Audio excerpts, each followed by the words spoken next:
GMD હરિત ઝવેરી જોડાઈ ગયા છે। હરિજી, સ્વાગત છે આપનું શો પર। અને સૌથી પહેલાં તો કોંગ્રેચ્યુલેશન્સ।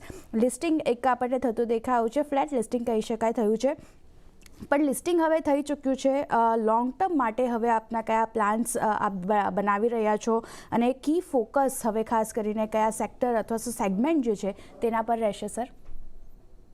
અમે લોકો સિનર્જી વાઇઝ બે જનરલી મેઇન સેગમેન્ટમાં કામ કરીએ છીએ। એક છે રિટેલ અને બીજું છે હોલસેલ।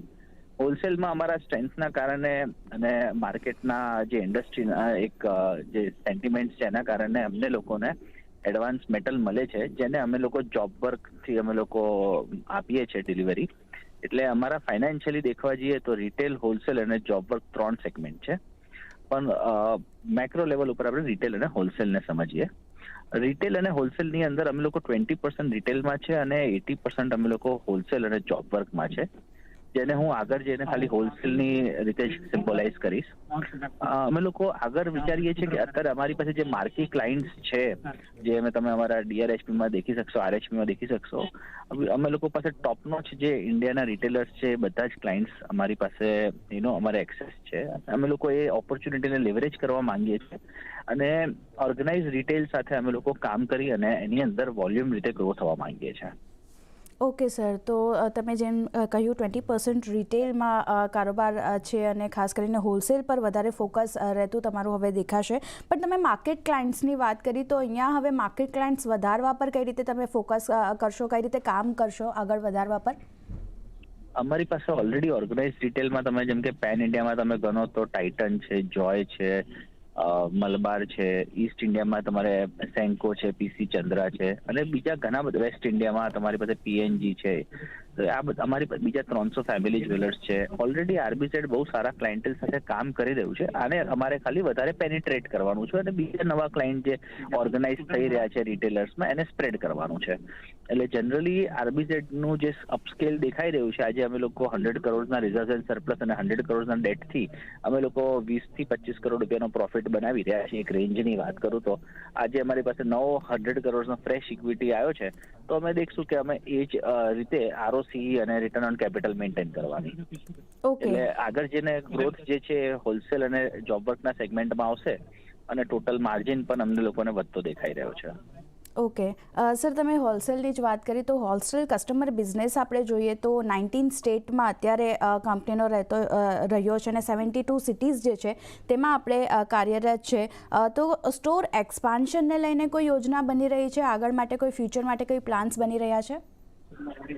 તમારો અવાજ તમે ફરીથી વખત બોલી શકશો?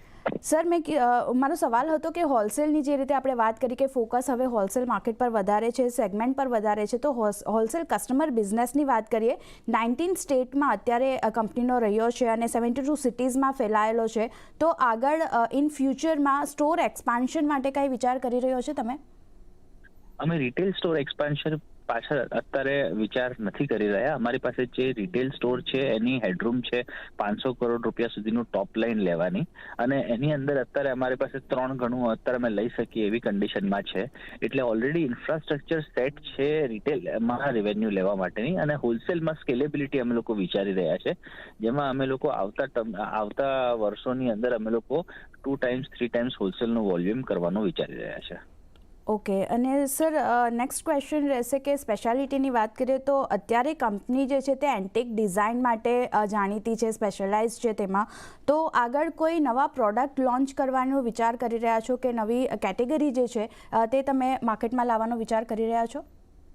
અમારી જે એન્ટિક જ્વેલરીની ડિમાન્ડ છે અત્યારે ઓર્ગેનાઇઝ સેગમેન્ટની અંદર અમે લોકો ઓકેઝન વેરમાં કામ કરીએ છીએ। ટોટલ ઇન્ડસ્ટ્રી 600 ટનની છે, એમાં 40% ઓર્ગેનાઇઝ છે, એટલે તમે સમજો કે અરાઉન્ડ 250 કિલો જેવી 250 ટન જેવી ઇન્ડસ્ટ્રી ઓર્ગેનાઇઝડ હશે। એમાં ઓકેઝન વેર અગર તમે 50% લો તો મારી પાસે 125 એટલે 100 ટન પણ તમે અગર કન્ઝર્વેટિવલી મૂકો તો આપણી પાસે હેડરૂમ છે અગર આગળ વધવાનો।